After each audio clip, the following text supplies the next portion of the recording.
Hello warriors. आप सभी का द मॉन्क ट्रेडर इंस्टीट्यूट में स्वागत है।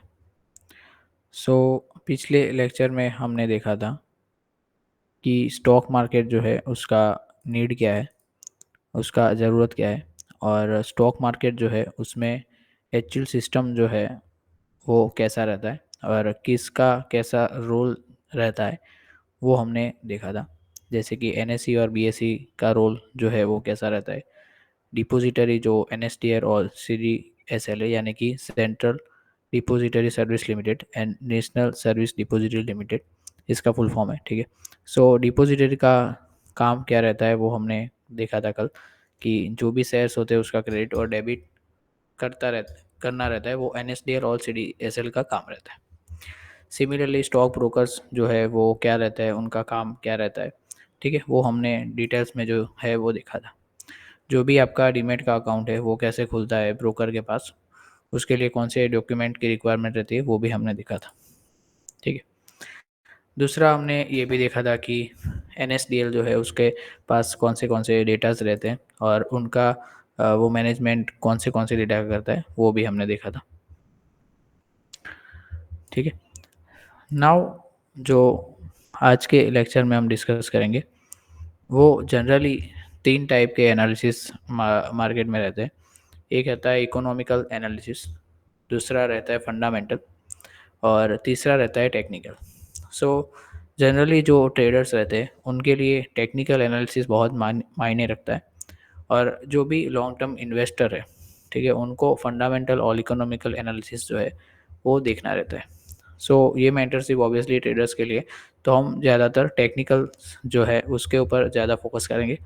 बट फंडामेंटल एनालिसिस और इकोनॉमिकल क्या रहता है उसका आपको थोड़ा बहुत आइडिया जो है वो होना चाहिए, इसलिए मैं आज जो डिस्कस करने वाला हूँ वो है इकोनॉमिकल एनालिसिस। ठीक है।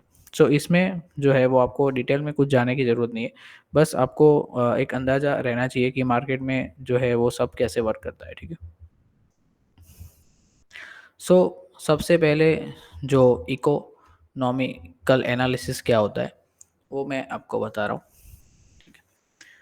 सो जो भी अपना लेट से कंट्री है उसमें सप्लाई और डिमांड, जैसे कि मानिए कि अगर गेहूं का प्रोडक्शन हो रहा है या फिर कोई बाजरी का प्रोडक्शन हो रहा है, ठीक है, या फिर कोई प्रोडक्ट जैसे कि स्टील है, जो भी कमोडिटीज़ रहती है उसका प्रोडक्शन हो रहा है, तो वो कितने मायने में होगा, कितना सप्लाई हम करेंगे, कितना डिमांड है, ठीक है, उसके हिसाब से कितना सप्लाई करना है। ठीक है। अगर सप्लाई अपने पास कम है तो बाहर से जो हम आयात करके वो डिमांड को हमें फुलफ़िल करते हैं। ठीक है। जैसे कि मानिए कि अगर गेहूँ का जो डिमांड है, जैसे कि इंडिया में 140 करोड़ लोग हैं, तो मानिए कि गेहूँ का कुछ लेट से 1000 टन में डिमांड है। ठीक है। और अपने पास जो गेहूँ का प्रोडक्शन है वो लेट से सिर्फ 800 टन हो रहा है। जो 200 टन जो है उसका जो भी हम बाहर से आयात जो है वो करना रहता है। ठीक है।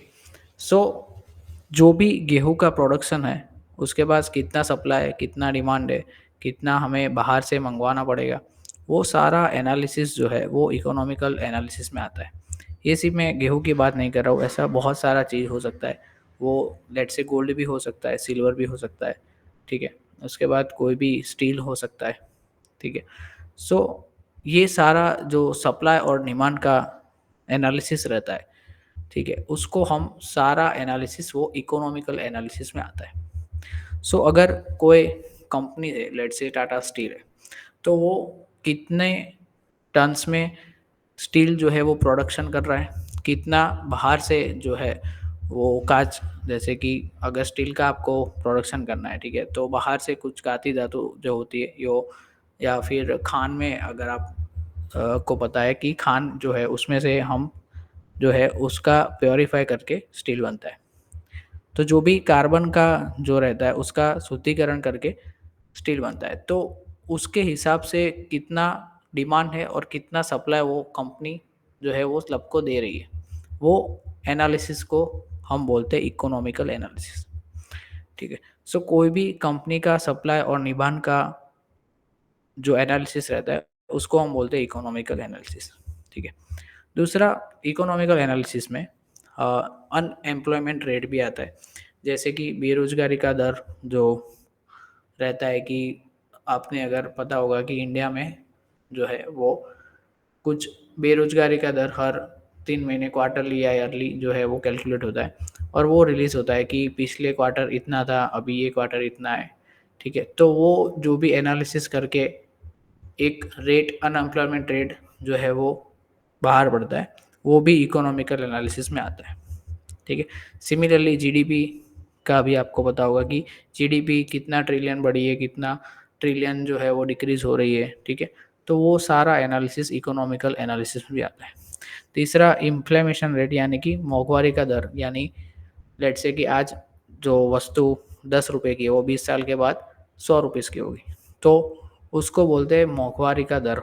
यानी जो भी इन्फ्लेमेशन रेट है वो कितने दर से बढ़ रहा है, वो सारा एनालिसिस भी हम इकोनॉमिकल एनालिसिस में आता है। अभी ये सारा जो कैलकुलेशन है वो आपको सीखने की ज़रूरत नहीं है कि हम इन्फ्लेमेशन रेट जो है कैसे निकालते हैं। ठीक है। उसका परसेंटेज कैसे निकालते हैं, तो वो सारे कैलकुलेशन रहते हैं, वो बहुत कॉम्प्लेक्स रहते हैं। ठीक है। वो जनरली सीए वगैरह का काम रहता है। हमारा जो है वो काम ट्रेडर्स, एज अ ट्रेडर आपको इकोनॉमिकल एनालिसिस की इतना कोई ज़रूरत नहीं है। आपको टेक्निकल एनालिसिस जो है वो मास्टरी करना है, राइट। बट जनरली आपको एक पता होना चाहिए कि इकोनॉमिकल एनालिसिस में कैसा कैसा जो है वो चीज़ शामिल होता है। ठीक है। दूसरा रहता है कि कंज्यूमर कॉन्फिडेंस, यानी कि कोई भी अगर लेट से कंट्री है, उसमें कितने लोग हैं और कितना प्रोडक्शन कंज्यूम हो रहा है। जैसे कि गेहूँ है, तो गेहूँ का जो पाक है वो कितने दर से कंज्यूम हो रहा है। लेट से अगर इंडिया में मैं बात करूँ तो गेहूँ का कंज्यूम ऑब्वियसली ज़्यादा होगा, क्योंकि हमारे पास 140 करोड़ का पब्लिक है। ठीक है। कंपेयर टू अगर कोई छोटा देश जैसे कि इजराइल है, ठीक है, तो उसमें जो ऑलरेडी पीपल है वो बहुत कम है। ठीक है। तो 5-6 करोड़ का अगर कोई कंट्री रहेगा, तो ऑब्वियसली उसमें कंज्यूमर जो रहेगा वो obviously rate compare to India decrease होगा। ठीक है। तो उसका एनालिसिस भी इकोनॉमिकल एनालिसिस में आता है। देन परचेस मैनेजर इंडेक्स क्या रहता है, मान लीजिए कि जो रुपीज़ है और डॉलर है। ठीक है। तो अभी 85-86 जो है चल रहा है, यानी $1 इज इक्वल टू 85 रुपीज़ होता है। ठीक है। सो हमारा जो रुपीज़ है, हम 85 रुपीज़ दे रहे हैं, तब जाके हमें $1 मिल रहा है। तो ऑब्वियसली बात है कि हमारा इंडियन रुपीज़ जो है वो डॉलर से सस्ता है। सो अगर मुझे $10 का चीज़ बाहर से लाना है, तो मेरे को 850 रुपये तक देना होगा। तो पूरा 10 गुना पैसा देना होगा। ठीक है। तो उसको बोलते हैं परचेसिंग पावर, यानी कि जो इंडियन करेंसी है उसका परचेसिंग पावर जो भी डॉलर है, यानी कि यूएस करेंसी से 10 गुना कम है। ठीक है। तो जो भी, अभी मैं जैसे यूएस डॉलर की बात किया है, ऐसे ऑस्ट्रेलियन डॉलर भी रह सकता है, इजराइल भी रह सकता है, नेपाल का करेंसी अलग रहता है। ठीक है। जैसे कि कुछ कुछ देश है जिसमें अपना करेंसी जो है उनसे ज़्यादा अच्छा है। ठीक है। सो अगर करेंसी का रेट जो है वो बेटर है, तो ऑब्वियसली बात है कि हम उनसे, वो देशों से ज़्यादा खरीद कर सकते हैं। जैसे कि अगर मुझे कोई यूएस से कुछ चीज़ मंगवाना है, तो ऑब्वियसली मुझे ज़्यादा पैसा देना होगा, क्योंकि 1 USD इज इक्वल टू 85 के अराउंड रुपीज़ है। लेकिन अगर वही चीज़ मुझे नेपाल से ख़रीदना है, तो ऑब्वियसली बात है नेपाल का करेंसी जो है वो हमारे से लो है। तो नेपाल से अगर मुझे कोई चीज़ आयात करना है, तो उसमें मेरी जो रुपीज़ की खरीद क्षमता है, यानी परचेसिंग पावर है, वो ज़्यादा रहेगा। और अगर कोई चीज़ मैं यूएस से मंगवा रहा हूँ, तो डॉलर के हिसाब से हमारा परचेसिंग पावर जो है वो लेस रहता है। ठीक है। सो वो सारा एनालिसिस भी इकोनॉमिकल एनालिसिस में आता है कि कौन सा करेंसी स्ट्रांग रहेगा, कौन सा करेंसी वीक रहेगा। ठीक है। वो डिसाइड कैसे करते हैं, तो वो उसका पूरा कैलकुलेशन रहता है, उसमें हमें घुसने की ज़रूरत नहीं है। ठीक है। सो बट इन शॉर्ट आपको ये पता होना चाहिए कि अनएम्प्लॉयमेंट रेट है, इन्फ्लेमेशन रेट है, जीडीपी है। ठीक है। उसके बाद परचेसिंग पावर है, कंज्यूमर कितना हो रहा है, वो सारा analysis in short economical analysis में होता है। ठीक है।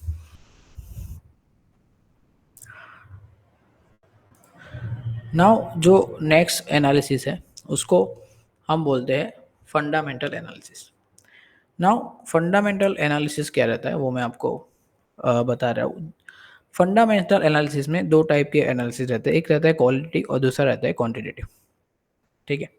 सो कोई भी कंपनीज है, ठीक है, अगर मान लीजिए कि टाटा मोटर्स है, सो टाटा मोटर जो है उसमें कितने एम्प्लॉयज़ हैं, जिसका कितना साल का एक्सपीरियंस है, उसका अगर कोई मैनेजर है या फिर कोई एमडी है, ठीक है, मैनेजिंग डायरेक्टर, सो उसका लेट से 10 साल का एक्सपीरियंस है कंपनी का चलाने का।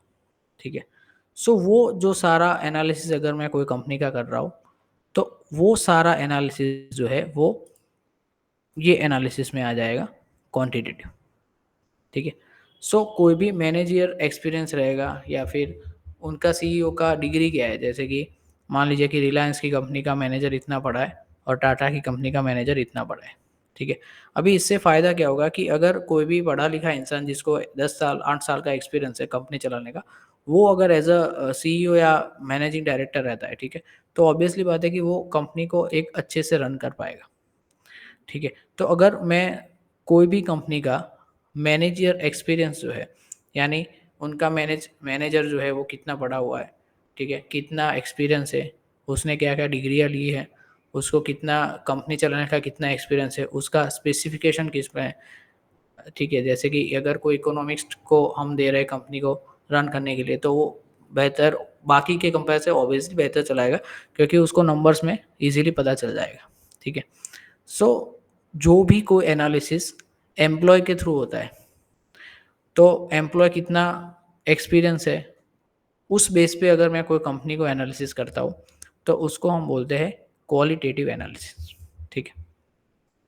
सो जो भी क्वालिटेटिव एनालिसिस है, इन शॉर्ट क्वालिटेटिव का जो मीनिंग है उसमें ही क्वालिटी आ जा रही है, यानी कि कंपनी के जो एम्प्लॉयज़ है वो कितने क्वालिटी वाले हैं, वो एनालिसिस को हम बोलेंगे क्वालिटेटिव एनालिसिस। ठीक है। सो जो भी लेट से इंडस्ट्री में लेट से टाटा का कोई शेयर है, जैसे कि टाटा मोटर है, ठीक है, तो अगर मैं व्हीकल सेगमेंट में देखूँ, तो Hyundai है, होंडा है, टाटा मोटर है, महिंद्रा का आता है, सुजुकी का आता है। ठीक है। तो अगर मैं कोई मोटर सेगमेंट का एनालिसिस कर रहा हूँ, लेट से मुझे लग रहा है कि इंडिया में जो है वो हर साल फोर व्हीलर का बिक्री जो है बढ़ रहा है, तो मैं क्या कर रहा हूँ कि वो फोर व्हीलर का कोई भी कंपनी है उसमें इन्वेस्ट करना चाहता हूँ। सो अगर अभी इन्वेस्ट मुझे करना है, तो मेरे पास बहुत सारे ऑप्शन है, जैसे कि टाटा मोटर है, महिंद्रा का भी है। ठीक है। सो मैं लेट से दो कंपनियां चूज करता हूँ, टाटा मोटर और महिंद्रा की। ठीक है। सो उसमें मैं देखूंगा कि टाटा के जो टॉप पे एम्प्लॉय है, जैसे कि एमडी सीईओ वगैरह मैनेजर रहते हैं, ठीक है, सीनियर मैनेजर रहते हैं, सो उनका एक्सपीरियंस क्या है। और मैं देखूंगा कि महिंद्रा जो है उसका एमडी और सीईओ का क्या एक्सपीरियंस है और क्या उसका क्वालिफिकेशन है। सो अगर मानिए कि टाटा का कोई एमडी या सीईओ है, वो पढ़ा लिखा ज़्यादा है, उसका एक्सपीरियंस ज़्यादा है, तो ऑब्वियसली कंपेयर टू महिंद्रा जो है, वो टाटा मोटर का जो एम्प्लॉय सीईओ रहेगा, वो महिंद्रा से अच्छा कंपनी रन करेगा। राइट। सो वो एनालिसिस को हम बोलते हैं क्वालिटेटिव एनालिसिस, यानी कोई भी कंपनी के एम्प्लॉयज़ कितने क्वालिटी वाले हैं, ठीक है, उसको एनालिसिस को बोलते हैं क्वालिटेटिव एनालिसिस, जो कि फंडामेंटल एनालिसिस का एक हिस्सा है। ठीक है। दूसरा जो रहता है उसको हम बोलते हैं क्वांटिटेटिव एनालिसिस। ठीक है। क्वांटिटेटिव जो एनालिसिस रहता है उसमें हम जनरली देखते हैं कि कंपनी का जो है सेल्स कितना हुआ इस साल, कंपनी का प्रॉफिट मार्जिन कितना है। प्रॉफिट मार्जिन मतलब क्या होता है कि लेट से मैं 10 रुपये में जो है चाय बेच रहा हूँ और चाय बन के रेडी 3 रुपये में हो रही है। ठीक है। तो 7 रुपीज़ जो है वो मेरा प्रॉफिट मार्जिन है। ठीक है। सो लेट से 7 रुपीज़ में से मैं 1 रुपया टैक्स दे रहा हूँ, तो मेरा नेट प्रॉफिट जो है वो हुआ है 6 रुपीज़। यानी अगर आप कोई भी प्रॉफिट है उसमें से टैक्स माइनस कर देते हो, तो वो नेट प्रॉफिट में गिना जाता है। जैसे कि अगर 10 रुपये में मैं चाय बेच रहा हूँ, तो 10 रुपया मेरा रेवेन्यू है। ठीक है। 3 रुपीज़ जो है वो मुझे चाय एक एक कप चाय बनाने के लिए लगते हैं। ठीक है। सो 3 रुपीज़ जो है वो मेरा इन्वेस्टमेंट है, और जो भी 7 रुपीज़ बचता है वो मेरा ग्रॉस प्रॉफिट है। ठीक है। ग्रॉस प्रॉफिट मतलब कि टोटल प्रॉफिट, जो भी टैक्स अगर मैंने पे नहीं कर रहा हूँ उसके पहले का जो प्रॉफिट रहता है उसको ग्रॉस प्रॉफिट बोलते हैं। ठीक है। और लेट से मुझे 10 रुपए की चाय में 1 रुपया टैक्स देना पड़ रहा है, तो मुझे 6 रुपीज़ मेरे जो है वो नेट प्रॉफिट में आता है। यानी जो भी टैक्स पे करने के बाद पैसा बचता है उसको बोलते हैं नेट प्रॉफिट। तो ये सिर्फ मैं चाय के एग्जांपल दे रहा हूँ। ऐसा कंपनीज का अगर मैं एनालिसिस करता हूँ कि ये कंपनी से उसका इतना सेल्स हो रहा है, ठीक है, इतना उसका रेवेन्यू है, इतना जो है वो प्रॉफिट उनको हो रहा है, इतना उनका इन्वेस्टमेंट है, इतना लेट से कोई लोन अगर कंपनी ने ले रखा है, तो लेट से कंपनी का मुनाफा लेट से 200 करोड़ हो रहा है, बट उसके ऊपर लोन लेट से 150 करोड़ का है, ठीक है।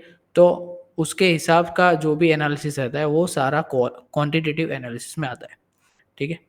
दूसरा, जो भी फ्यूचर ग्रोथ पोटेंशियल क्या है, जैसे कि मान लीजिए कि इंडिया में अभी लोग कार खरीद रहे हैं, तो जो भी कार्स की कंपनी है उसका फ्यूचर ग्रोथ कैसा रहेगा, उसका एनालिसिस भी फंडामेंटल एनालिसिस में आता है।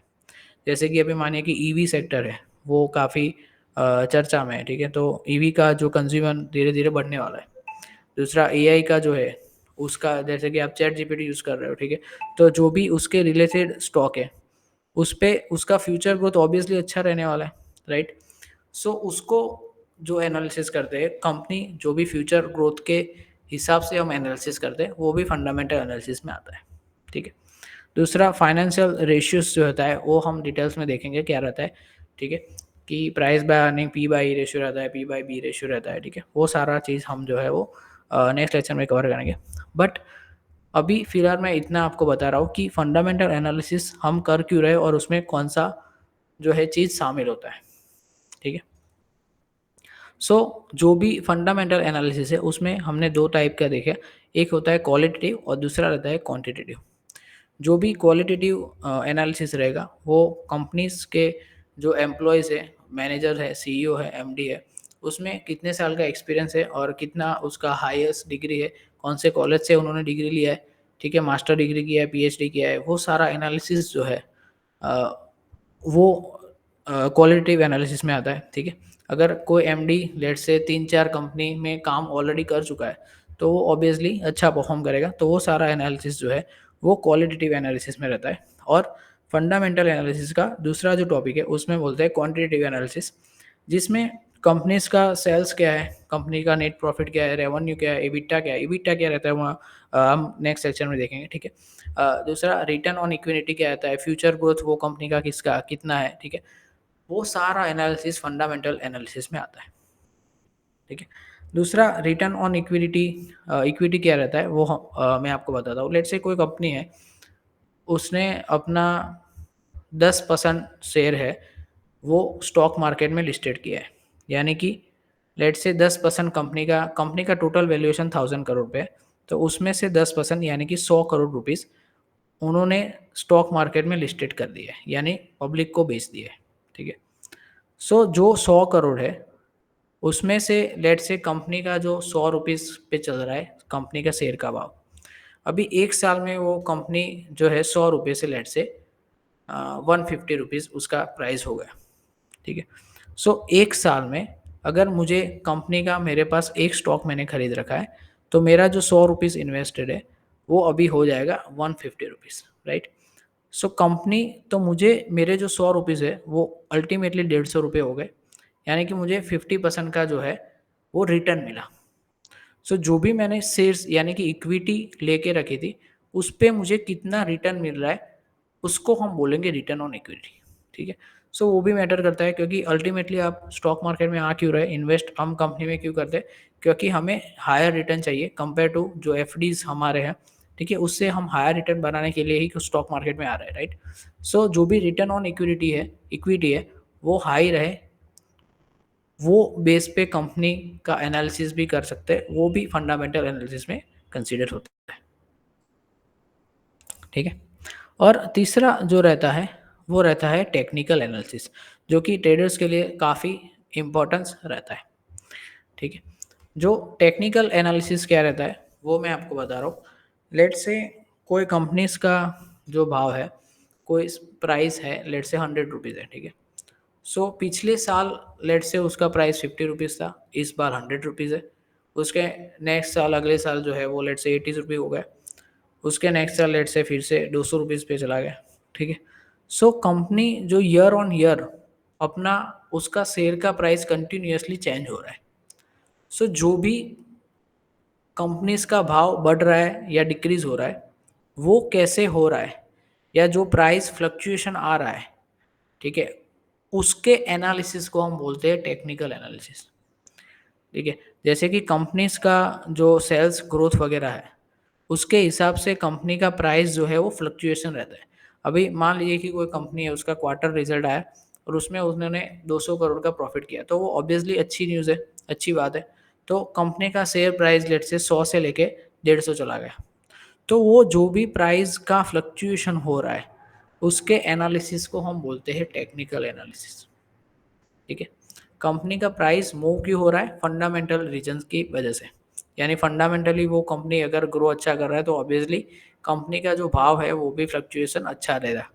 तो जो भी फंडामेंटली एनालिसिस करते उसके हिसाब से एक प्राइस डिसाइड होता है, और वो प्राइस कंटिन्यूअसली फ्लक्चुएशन रहता है कंपेयर टू कि कंपनी का परफॉर्मेंस कैसा है, उसके हिसाब से उसका भाव जो है कंटिन्यूअसली फ्लक्चुएशन रहता है।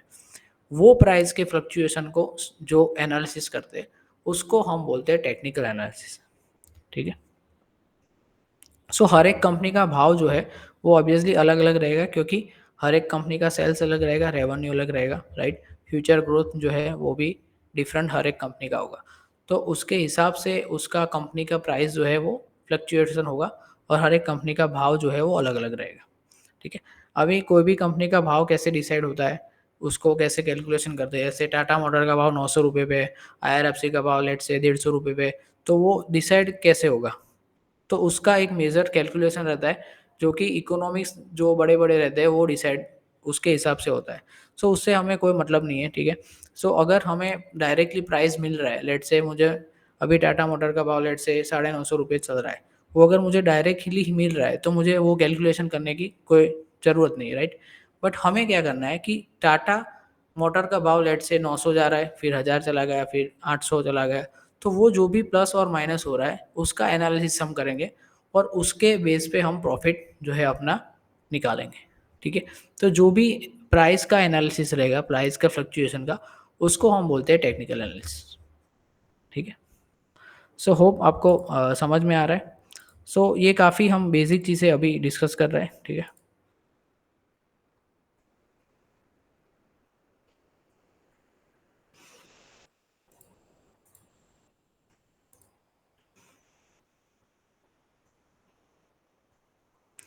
नाउ जो टेक्निकल एनालिसिस है उसमें हम थोड़ा आगे बढ़ते हैं। ठीक है, जो भी की टर्मिनोलॉजी रहती है टेक्निकल एनालिसिस की, वो हम जो है वो डिस्कस करेंगे। ठीक है,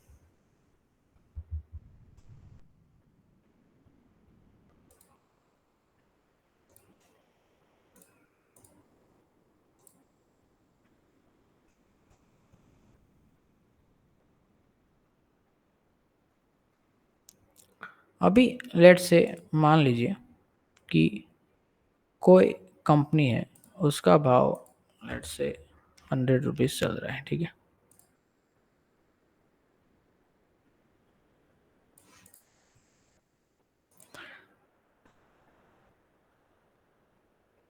लेट से यहाँ पे मैं लिख दे रहा हूँ कि साइड में कि कंपनी का भाव 100 रुपीज़ है, देन 98 रुपीज़ है। ठीक है, देन उसके ऊपर जो है वो लेट से 110 है। ठीक है, देन 105 है। ठीक है, सो अभी हो क्या रहा है वो देखिएगा।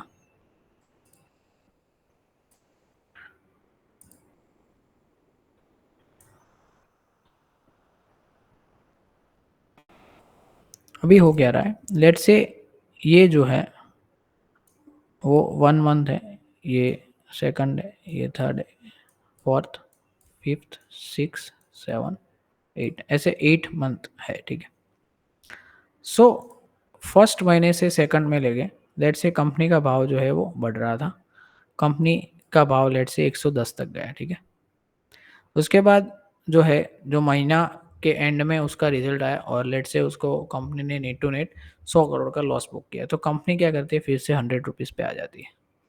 ठीक है, ये वाला जो बीच का लाइन है उसका भाव लेट से 100 रुपीज़ है। ठीक है, सो कंपनी का हाई जो है वो लेट से 110 है।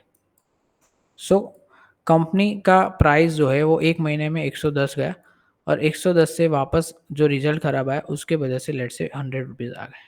ठीक है, अभी 100 रुपीज़ पे लेट से पब्लिक फिर से खरीद रही है और उसका भाव फिर से बढ़ रहा है। अभी 105 तक गया, फिर से नीचे आ गया।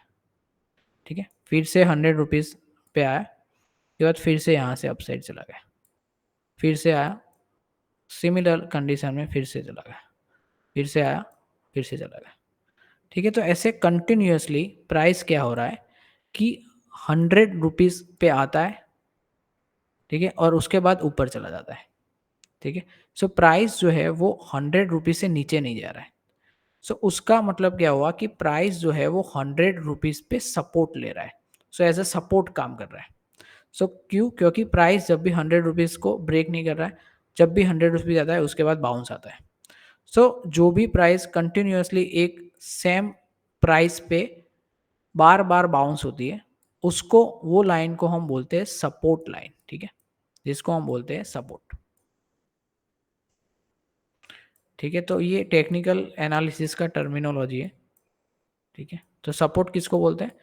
जब भी कोई प्राइस है वो सेम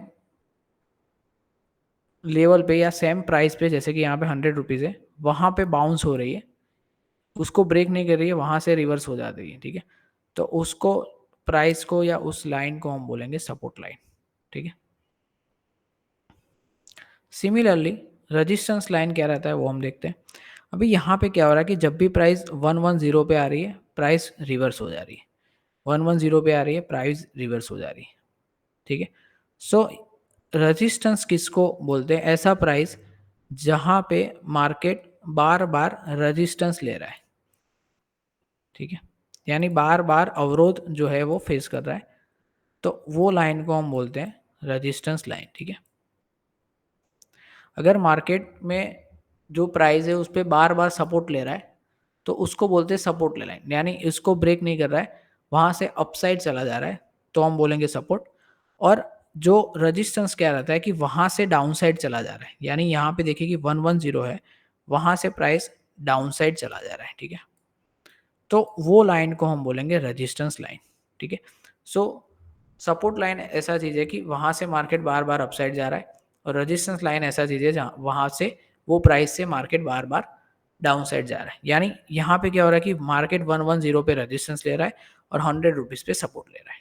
ठीक है, अभी क्या हो रहा है कि लेट से मार्केट में कंटिन्यूसली 7 से 8 मंथ ये 100 से लेके 110 के बीच में प्राइस रहा। ठीक है, अभी मार्केट में 9th मंथ में लेट से जो 110 का प्राइस जो है वो मार्केट ने ब्रेक कर दिया, और प्राइस लेट से चला गया 130। ठीक है, सो यहाँ पे जो 110 से प्राइस बार बार डाउन आ रहा था, उसको हम बोलते थे रेजिस्टेंस वन।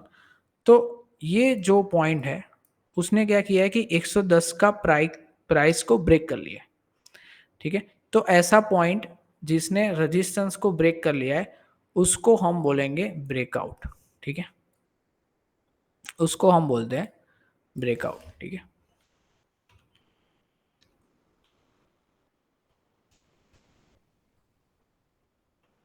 सो ब्रेकआउट क्या रहता है कि ऐसा कोई पॉइंट जिसने सपोर्ट या रेजिस्टेंस को ब्रेक कर लिया है। यहाँ पे क्या हो रहा है कि प्राइस ने 110 को ब्रेक कर लिया है, 110 का जो रेजिस्टेंस था उसको ब्रेक कर लिया है, उसको हम बोलते हैं ब्रेकआउट। ठीक है, सिमिलरली अगर प्राइस ने लेट से 100 रुपीज़ से बार बार जो प्राइस सपोर्ट ले रहा था उसको अगर ब्रेक कर लिया, तो उसको हम बोलते हैं ब्रेक डाउन। ठीक है, क्योंकि मार्केट ने क्या किया है कि सपोर्ट को ब्रेक कर लिया है और नीचे जा रहा है, तो इसके लिए हम उसको बोलते हैं ब्रेक डाउन। ठीक है, सो जब भी रेजिस्टेंस जोन को तोड़ता है मार्केट, उसको बोलते हैं ब्रेकआउट, और जो भी सपोर्ट जोन को मार्केट ब्रेक करता है उसको हम बोलते हैं ब्रेक डाउन। ठीक है, सो ये बहुत ही बेसिक टर्मिनोलॉजी है टेक्निकल एनालिसिस की। ठीक है, सो मैं एक बार फिर से आपको बता दे रहा हूँ, सपोर्ट जोन ऐसा रहता है जहाँ से मार्केट बार बार वो प्राइस से अपसाइड जाता है, उसको हम बोलते हैं सपोर्ट प्राइस या सपोर्ट लाइन। ठीक है, जो भी, जहाँ से जो प्राइस से मार्केट बार बार नीचे आ रहा है उसको हम बोलते हैं रेजिस्टेंस लाइन, और अगर मार्केट में रेजिस्टेंस जो है वो कोई ब्रेक हो जाता है तो उसको हम बोलते हैं ब्रेकआउट, ठीक है। और सपोर्ट जोन अगर ब्रेक हो जाता है तो उसको हम बोलते हैं ब्रेक डाउन, ठीक है।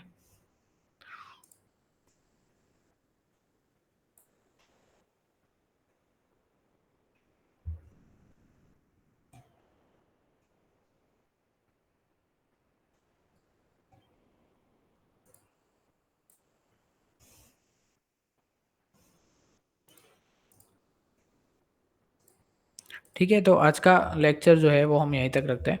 पीछे आगे लेक्चर में हम देखेंगे कि ट्रेंड लाइन जो टेक्निकल एनालिसिस है उसका थोड़ा आगे डिटेल में देखेंगे, ठीक है। ठीक है, तो फिलहाल के लिए इतना रखते हैं। Thank you.